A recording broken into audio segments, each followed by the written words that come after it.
Oh my god, was it a dream? Did I make it up? No, I didn't! It actually happened! A good episode! Yes! Okay, wow. Wow, well done, Picard. You've done it. You've done it. This is a Picard episode. This is a Star Trek episode. This is how you do a Star Trek episode. It was well written, well acted. There was tension. There was interesting plot points and character development. It is exactly what Picard was promised to be back in season 1, but has finally delivered in episode 4 of season 3. Halfway through season 3 is where we get an actual Star Trek episode. So I'm in a quandary as to whether or not to praise the series as a whole so far or condemn it for showing us what they were capable of and then having to have had suffered through all the crap that they delivered up until this point. But we're on a good projection right now. Episode 3 was good, episode 4 was even better. And there's 2 reasons why episode 4 was better. One, it felt like Star Trek. There was an interesting problem that needed an interesting solution. There was great character dynamics. There was intriguing dialogue. There was great ship-to-ship action. And there was the characters and actors doing what they do best. It was hopeful. They were inspiring hope. It wasn't just everything is awful. Still too goddamn dark. Like literally still too goddamn dark. But we'll get to that. The second and most important reason why this episode was good: no Raffi.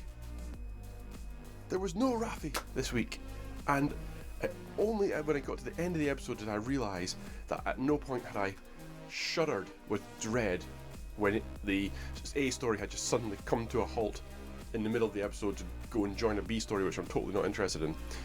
It felt cohesive, and then there was no Raffi, and that's... oh... Thank you. Now, just continue this trajectory, continue doing it like this, get rid of Raffi, bring Worf in somehow, but get rid of Raffi, just get rid of her. This is an episode where everything seemed to have been done right. It was actually, I said last week was a good Picard episode, but not a particularly great Star Trek episode.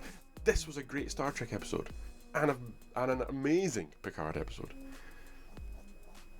So, I'm getting a bit lost for words. I've literally just watched it, and I'm gonna watch it again. And I've never thought that or said that about any Picard episode so far. I might actually watch this one again to pick up little bits that I missed. But having said that, it's not a flawless episode. There's still some weird little inconsistencies, but that's, par for the course with any show. There's going to get some stuff which doesn't quite work. But I forgive the stuff that doesn't work because everything else works so well. Whereas normally in Picard, nothing works.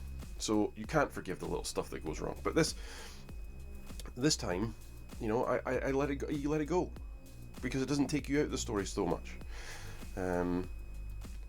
So there was a couple of good moments which I'll go over, and a couple of bad moments which I'll go over as well. So start with the positives. Straight away you get a scene with Riker and Picard, where from their friction in the last episode, that's basically addressed and wiped out. In this episode, Riker comes down and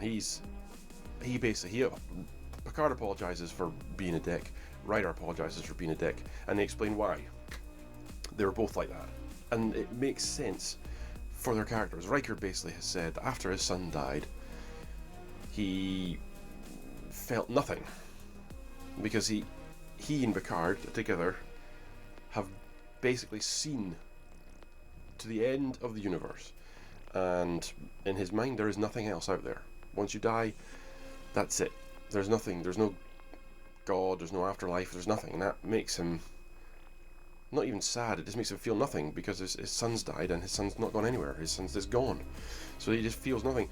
And this is what's caused the friction between him and Diana, because Diana's an empath. She feels emotions, and he doesn't have anything. He's got nothing. So he feels, probably basically to her, kind of feels dead. So that was really, really good. I really, really liked that. And so that then leads to Riker basically trying to get back to the way he was before, and he's trying to leave a message for it. And they're all assuming they're going to die. They're in this nebula. They're getting crushed. The ship's fucked. Having to divert power from everything to try and keep the shields and life support on, and they've basically managed to get a few hours. So the episode's called No Win Scenario. That's a very popular theme in Star Trek. That there's this idea of this no win scenario. The Kobayashi Maru is the test that they do in Starfleet Academy, where you're put into a no win situation, with the idea being that sometimes you're going to get into a no win situation, and it's a bit of shit. Basically, you're just fucked unless you cheat. So there are people like Kirk and Picard who basically don't believe in no-win situations. There's always a solution, and that's what makes them great captains. Anyway, so this episode called No Win Scenario. So they're all essentially resigned to the fact that they're going to die. So each character is kind of taking their own journey at this point. Riker's trying to reconcile with Diana by trying to leave her a message, which explains, why explains what's been happening. But he can't really do it. He can't find the words. And Picard is trying to get to know his son, but there's basically resistance there from both of them. Like, neither one of them is really that good at it. So Picard's basically asking, why didn't you want to come see me? And then Jack comes up with some sort of nonsense, and just basically changes the subject, and it's a good wee dynamic. And throughout the episode, you're flashing back to 5 years ago, where Picard is giving this speech to a bunch of students at Starfleet Academy, about the glory days of these no-win situations. So he's in a bar. He's starting to have his lunch, and they keep coming asking him questions about, what happened in this situation, what happened here, and Picard's like, I don't like to tell stories, ha ha ha, and then he proceeds to tell hundreds of stories. So you're flashing back and forth between now and 5 years ago, and it seems a bit odd with the way they're doing it until the end, where there's the payoff. The payoff being that Jack did come, it seems like, to meet Picard, but this kind of shows how shitty Jack is as a person. He asks one question of Picard after these students have basically hassled him for about an hour. He's trying to eat his lunch. His fish's chips have gone cold, and Jack asks him, did you ever really want a family, like a proper family? And Picard, having had no family in his life, basically said Starfleet was the only family I ever really needed. And then that's enough for Jack to be like, well, fuck you then, I'm not going to come and say hello. Which just seems childish, but in this situation, Jack's like 18, 19, something like that, so you can maybe be forgiven that he wouldn't have asked or pushed a little bit more to try and get to know Picard, but it seems a bit of that's one of the things that's bad. It's come on, really? He wouldn't have maybe asked him a few questions more, but whatever, I forgive that. So that's some really good plot points there. The kind of subplot to this one is the changeling that's on board. So 7 of 9 has been tasked by Riker to find the changeling, and she goes to basically the only person who knows the ship and the crew inside out, and that's Captain Shaw.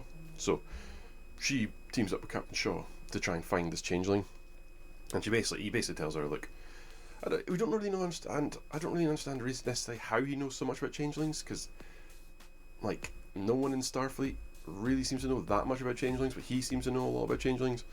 To be fair, he does just look at the database, which she could have done. But he seems to have a little bit more knowledge about them for some reason.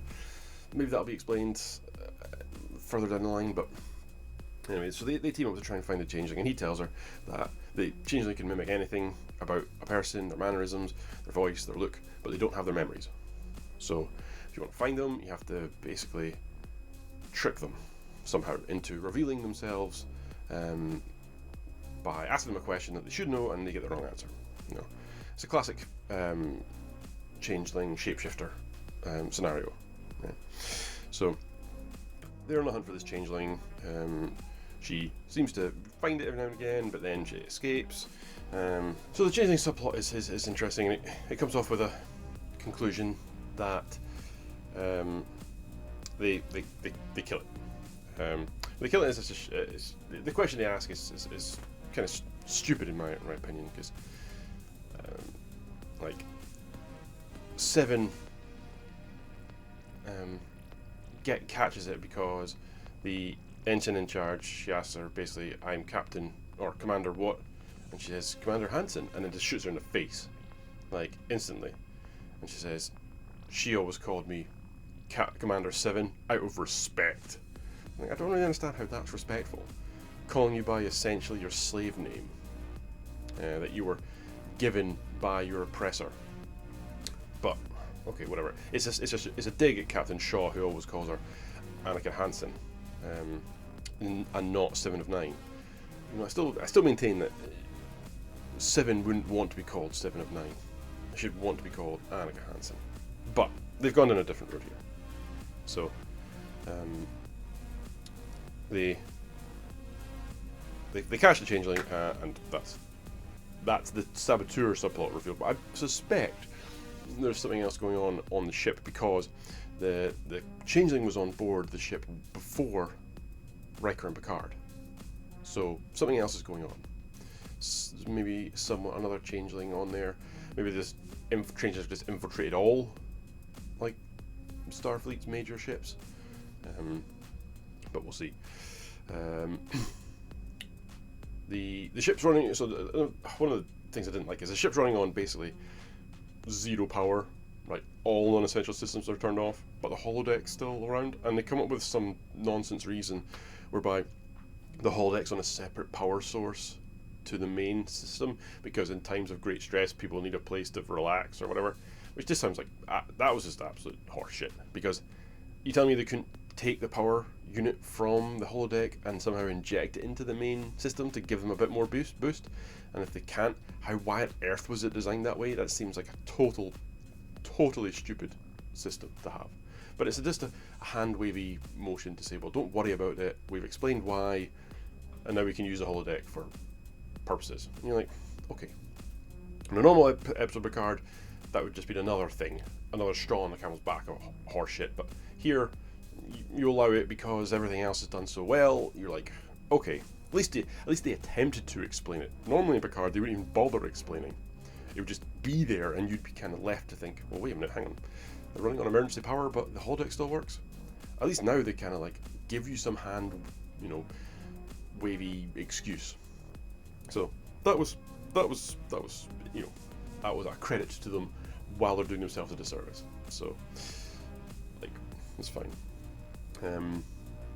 But we get the revelation as to why Captain Shaw is a dick. And it turns out he was at the Battle of Wolf 359. And I did kind of roll my eyes a little bit at this point, because like, oh, we're going through this same shit again. So, yes.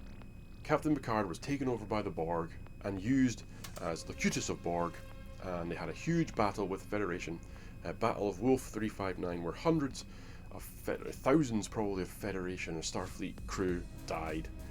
But like, we've gone through that story already, and it's been done so much better. It was done better in DS9 when Captain Sisko met Picard, and he was hostile-ish to Picard, but he was still respectful to Picard, because I think he probably was aware that it wasn't Picard's fault. Like, he was just the figurehead, but Shaw was just a dick, and he even calls himself out as, like, at some point, asshole became a substitute for charm or something like that. So he calls himself out for being an asshole. And it's like, and then Picard's made it feel bad, but it's like Picard's already kind of forgiven himself in First Contact. Like, he's gone through this motion, and he hates the Borg, probably more than anybody, because of what they did to him. But it's like, it was resolved. That storyline was resolved. And to bring the Borg back again, this is you're meant to be going through a different enemy now. It's changeling enemy. Like, you could have had Shaw been a veteran of the Dominion War, and maybe he had some interaction with Picard or Riker during that, even though we know that they're not particularly active during that war, but they were out there somewhere still. You know, as you could have had them, maybe he just pissed off at, like, admirals coming in and making decisions, because he was in the Dominion War with the changelings, and some admiral came along and made a decision arbitrarily that got half his crew killed. So that's kind of why he's got a chip on his shoulder. But no, they go back directly to the Borg, and it's that tired excuse where it's that same joke that someone brings out, the same anecdote that someone brings out every time they're with you, and you're like, oh my god, get new material. Like, it's, I when he was talking about it, I know you're meant to start to have this sympathy for Shaw, but I just felt like, oh, get over it. Like, it wasn't his fault. It wasn't Picard's fault. And, like, yeah, we've dealt with that storyline. I had enough of that bullshit in season 2. And the less we talk about that, the better. So the whole point of his story was to reveal that he was an engineer beforehand. And they needed an engineer, classic Star Trek, whereby there's only one person who can fix the problem the ship has got. And it happens to be the one person you're not talking to. So he's the only one person who can activate their plan. And their plan, again, is classic Star Trek, but they're going to use the wave that's pulsing from the nebula, because they kept saying bioelectronic, and nobody on the crew of the Titan figures out that they can use this energy to power the ship. Nobody except Beverly Crusher, the Doctor, and her son, the Random. They're the only 2 people on this ship who figure out they can use that it's a pattern, and that they can use the energy to power the ship. I don't know if the Titan is some sort of remedial class ship, whereby if you've done something wrong in your career, you get shipped there. It's like a punishment, and it's basically just filled with morons, because nobody else on that ship, and this is the Titan, this is supposed to be one of the sort of flagship vessels in Starfleet, nobody on that ship figures it out, or even comes up with an inkling of what to do. They all just cower in a room and sort of wait for death to come. They're all, and it's a classic Star Trek trope whereby only your main cast, no matter if they should have the answer or not, have the answer. So Beverly, Random, physician, figures out that it's like a countdown. It's a womb, and it's their contractions. These pulses are contractions. Like, it's a bit of a leap, to be honest. It's a countdown clock, and then it's contractions. But whatever, that's classic Star Trek as well. Like, but Jack figures out that they could somehow, that when the pulse goes on, the lights come up again, and nobody else has figured it out. Like, nobody else is thinking to themselves, why are they pulsing the lights on and off? This seems weird. Don't worry about it. We don't know what's going on. We're told to cower here. But Jack figures it out. And then they go to Riker with their plan. The plan is basically to use the wave, push them, or propel them out of the nebula. But Riker's resistant to it, because he's waiting for Starfleet to come. He's still resistant to their plans, which the pushback from Riker here is a bit too much. But we get his kind of reasoning is that he wants to have something for them to be salvaged, so that they can leave behind a message. So he's resigned to dying, but he wants to be able to leave behind a message to Diana to basically say, how are you feeling, or what's going on. But eventually he realizes that, this is what they do. This is what the crew, their crew, the Enterprise crew, this is what they do. They get out of these no-win situations. And they come up with their plan, which is to open up the warp core when the pulse hits, ride the wave, use it to charge up the warp core, and then once they're free of that, get the hell out of town. And it's, the whole thing is just classic Trek plot, and I loved it. I absolutely loved it. So at the end of the episode, we get them back in their original positions. Riker, as I said last week, had to give up command to Picard, and he does. He gives up command.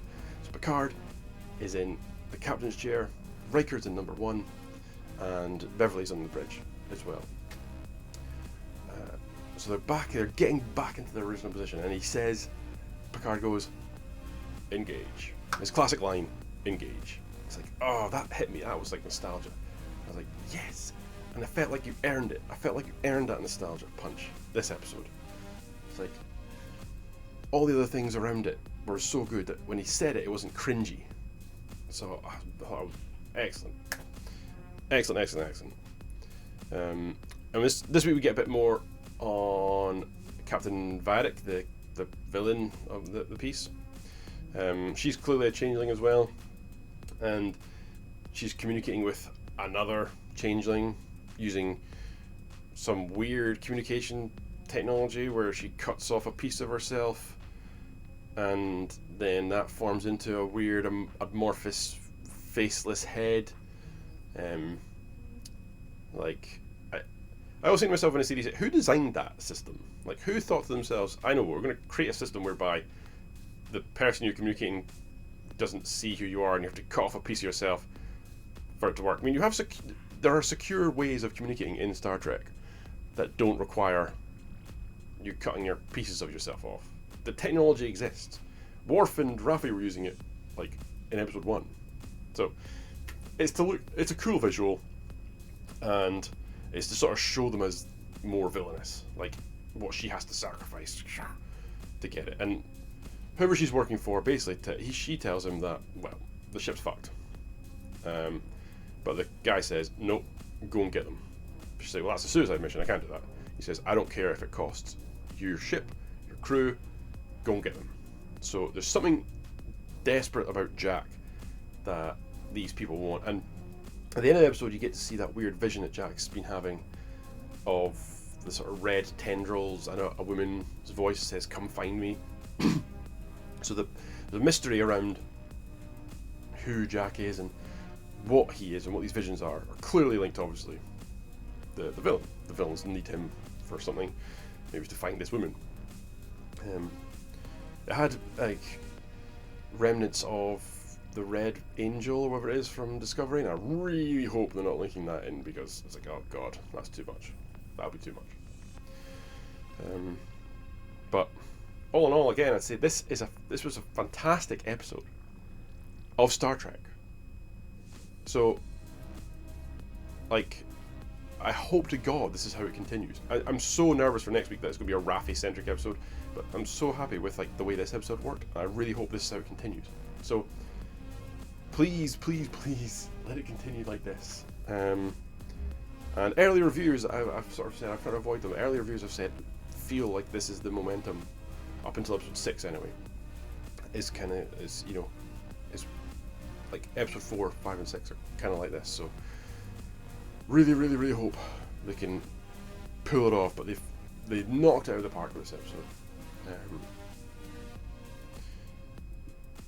Brilliant. 9 out of 10. Few bits and bobs here that were kind of bullshitty, but Trek's always been like that. Trek's always had hand-wavy excuses for things that couldn't possibly happen, but you let it go because the story and the writing for everything else was so good, and that's what I did here. Let it go. So if you liked it, if you hated it, if you thought I'm wrong, think I'm right, let me know in the comments, and don't forget to like and subscribe, and stay tuned next week. We'll have some more. Until then, bye bye.